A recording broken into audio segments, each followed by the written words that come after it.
green, I know exactly what I'm going to print with this. Oh, it's you. Okay, but I didn't know you had your license.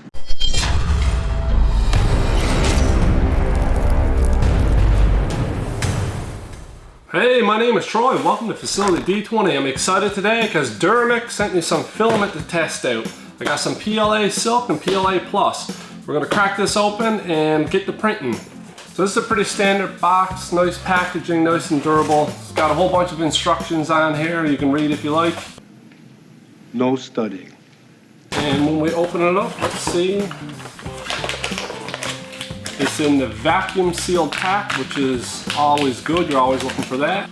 And this is the Silk PLA, and it's even got some measurements here. I actually really like the fact that it's got these measurements here. That way I can see how much filament I got left. And this is the PLA Plus. Purple and green, two very bright, vibrant colors. Seems like the PLA Plus has a little higher printing temperature than the PLA Silks. Now, I haven't had a lot of success with the PLA Silks in the past. I find I have a lot of layer peeling with it, so I'm interested to try this out. PLA Plus I've used a few times with great success, but I've never used Duramic's filament before, so this should be a pretty cool video. It has a very nice finish to it. It's almost like a matte finish. It's a really nice color actually. And the green one looks to be a little more vibrant. Let's see.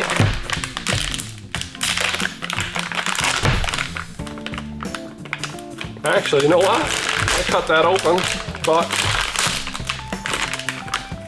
it looks like this is in a resealable bag. Not that it matters, because I'm going to burn through this filament like it's going out of stock. These two rolls will be gone in a couple days. Wow, look how shiny that is. It's almost like a metallic. So with the colorings and the finishes here, really impressed with it. This is beautiful looking stuff. I like the rolls, nice and sturdy. Very cool. But I mean, who cares about that? Let's get it printing and see what it actually performs like.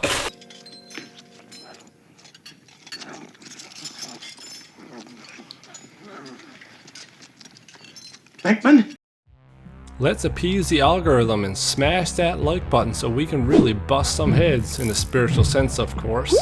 But no, it really means a lot to small channels. So this is a free file I got on Thingiverse, and this thing's only going to cost me about $1.50 and run me a little over 4 hours.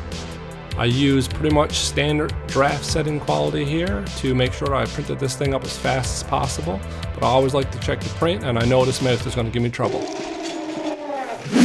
So before I load in this sweet new filament, the first thing I got to do is clean the bed up with some alcohol because it's full of like old hairspray residue, and I want to make sure this bed is nice and clean before we get started. I'm going to scrape it off and hopefully it'll be good to go. Don't wait another minute, pick up the mouse and smash that subscribe button and join the professionals here at Facility D20.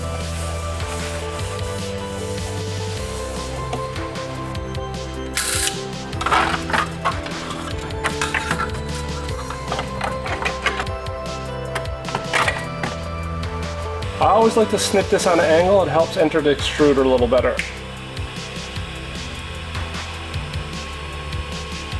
Out comes the old gray. Oh, there we go. The green is starting. There we go. Light is green, trap is clean.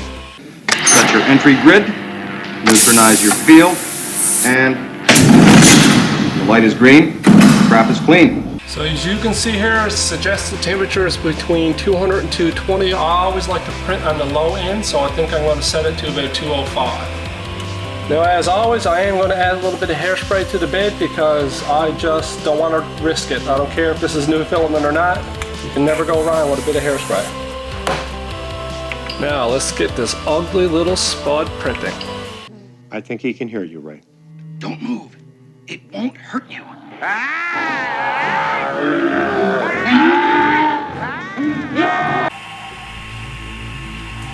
It's laying that first layer down beautifully, and we are off to a really nice start. I think this is going to be a beautiful print.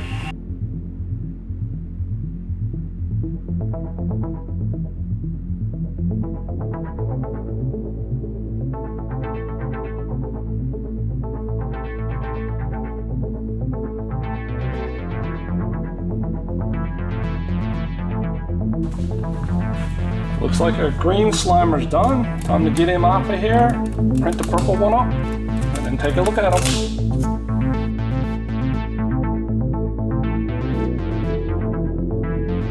Let's get the purple started.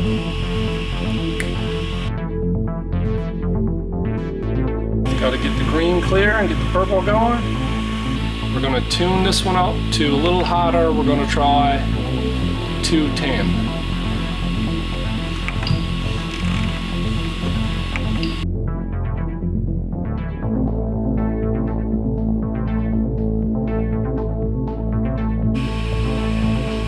Here we go, purple one, all done.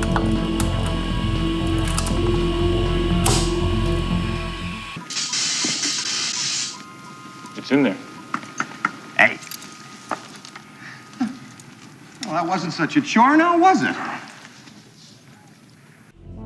Both the PLA Plus and the PLA Silks was super hard to clean up. It was really hard to get all these supports off of it, and it probably took me about 45 minutes each of these models to get them cleaned up.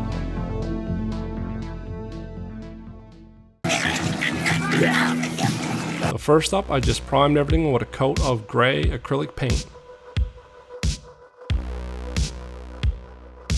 Then I done some black around the eyes. Used some Citadel contrast paint to do all the red area because it's super fast and effective on 3D printed filaments. Next up, some bone white for the teeth.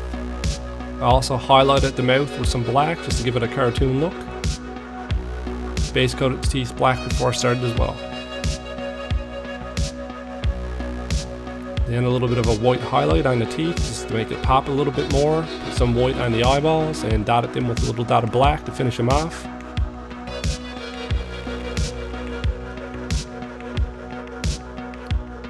Guys, I do have a Pateron. I'll link it down below. It's support from you guys that really helps this channel grow and strive, and it'd be really cool if you check it out. So at the end of the day, I think the PLA Silks were just a little bit better than the PLA Plus.